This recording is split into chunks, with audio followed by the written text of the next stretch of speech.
Hi guys, આજે આપણે ખારી શીંગ બનાવવાની સૌથી સરળ રીત એટલે કે કુકરની અંદર આપણે શીંગ બનાવીશું. બિલકુલ સરળ રીત છે અને એકદમ બજાર જેવી શીંગ છે. આમનાથી તૈયાર થશે અને તમે લાંબો ટાઈમ સુધી સાચવી શકશો, ખોરી પણ નહીં થાય. તો એમના માટે થઈ અને સૌથી પહેલાં આપણે જેટલી શીંગ બનાવી છે એમનાથી અડધું પાણી લેશું. એટલે કે મેં અત્યારે 1.5 બાઉલ ભરી અને પાણી લીધું છે અને પાણીને થોડીવાર માટે ઢાંકી દેશું એટલે ઝડપથી પાણી છે એ ગરમ થઈ જાય. તો અત્યારે તમે જોઈ શકો છો કે આપણું પાણી છે એ સરસ ગરમ થઈ ગયું છે. તો હવે આપણે એમની અંદર માંડવીના દાણા એડ કરી દઈશું, એટલે કે શીંગ દાણા. તો જેટલું પાણી હતું એમનાથી ડબલ એટલે 1.5 બાઉલ પાણીની સામે અત્યારે આપણે 3 બાઉલ ભરી અને શીંગદાણા લીધા છે.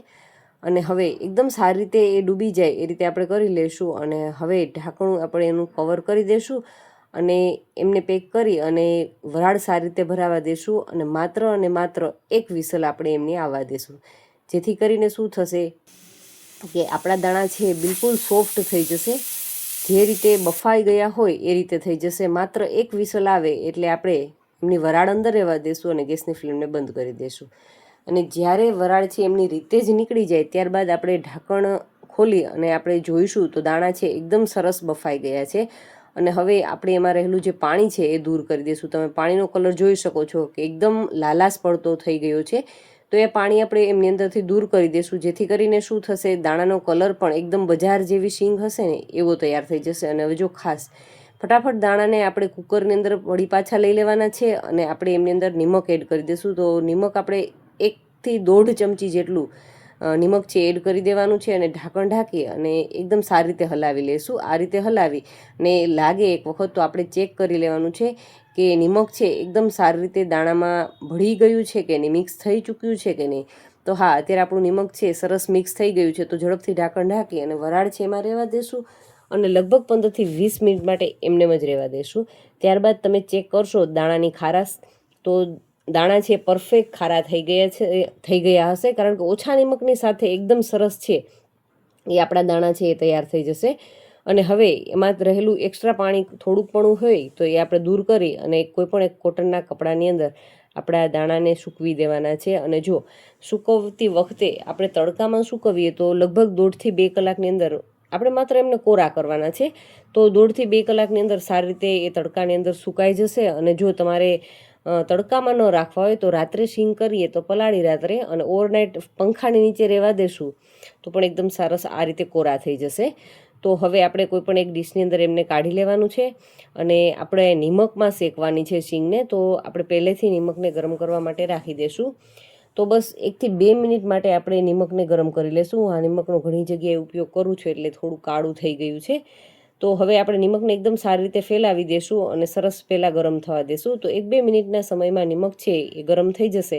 ત્યારબાદ આપણી પાસે રહેલા અડધા દાણા છે એમાં લઈ લેવાના છે.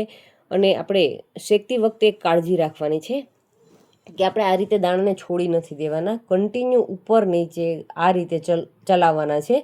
જો આપણે શું કરીશું, એને છોડી દેશું તો ઘણી વખત એવું બને કે દાણા છે એક સાઈડથી દાજી જતા હોય છે. તો એ ન થાય એટલા માટે થઈ અને બસ આપણે આ રીતે કન્ટિન્યુ ચલાવવાના છે.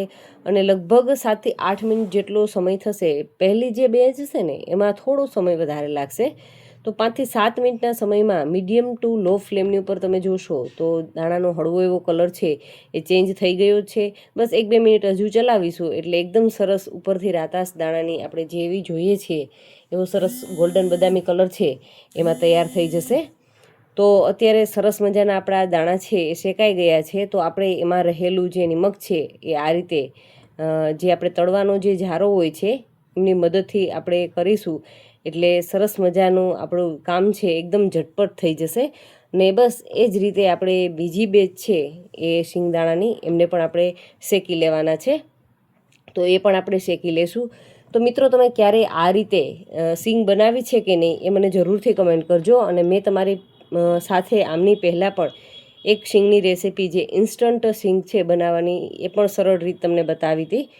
તો આજનો વિડીયો મિત્રો તમને થોડોક પણ સારો લાગ્યો હોય ને તો વિડીયોને લાઇક ચોક્કસથી કરજો અને તમારા ખાસ ફ્રેન્ડ્સ અને ફેમિલી જોડે આ વિડીયોને શેર કરજો, જેથી કરી ને એ લોકો પણ આ રીતે ક્યારેય શીંગ ન બનાવ્યું હોય તો એ પણ જરૂરથી ટ્રાય કરે.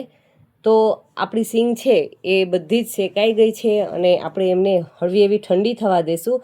અને ઠંડી થઈ ગયા બાદ હું તમને બતાવું તો આપણી સિંગ છે કેટલી સરસ કડક થઈ છે, અને સાથે જ આપણે એમના ફોતરા છે એ દૂર કરી ને એ પણ આપણે ચેક કરી લેશું કે આપણા ફોતરા છે જો આસાનીથી એકદમ સરસ દૂર થઈ જતા હોય છે તો સમજી લેવાનું કે આપણી સિંગ છે એકદમ પરફેક્ટ શેકાય છે. અને તમે ઉપરથી દાણો જુઓ, એક સરખો લાલાશવાળો દાણો છે એ તૈયાર થયો છે. અંદર સુધી ખૂબ જ સરસ એવી સિંગ છે એ આપણી શેકાય અને રેડી થઈ ગઈ છે. તો આપણે કોઈ પણ એરટાઇટ બરણીની અંદર ભરી લેશું અને તમે આરામથી 15થી 20 દિવસ કે 1 મહિનો સુધી જો એરટાઇટ બરણીની અંદર હશે તો તમે 1 મહિનો સુધી આરામથી ખાઈ શકશો. એવી સરસ મજાની આપણી સિંગ છે એ બની અને તૈયાર થઈ ગઈ છે. અને આ સિંગની સાથે તમે આમનમ જ સિંગ પણ ખાઈ શકો છો, અને તમે આમની ચાટ બનાવવી હોય તો ચાટ પણ બનાવી શકો છો. અને ખાસ હોસ્ટેલમાં ભણતા બાળકો માટે તમે એકવાર આ રીતે સિંગ બનાવી અને એમને તમે હોસ્ટેલમાં મોકલજો. અને વિડીયો સારો લાગ્યો હોય તો લાઈક કરજો. Thank you for watching this videos.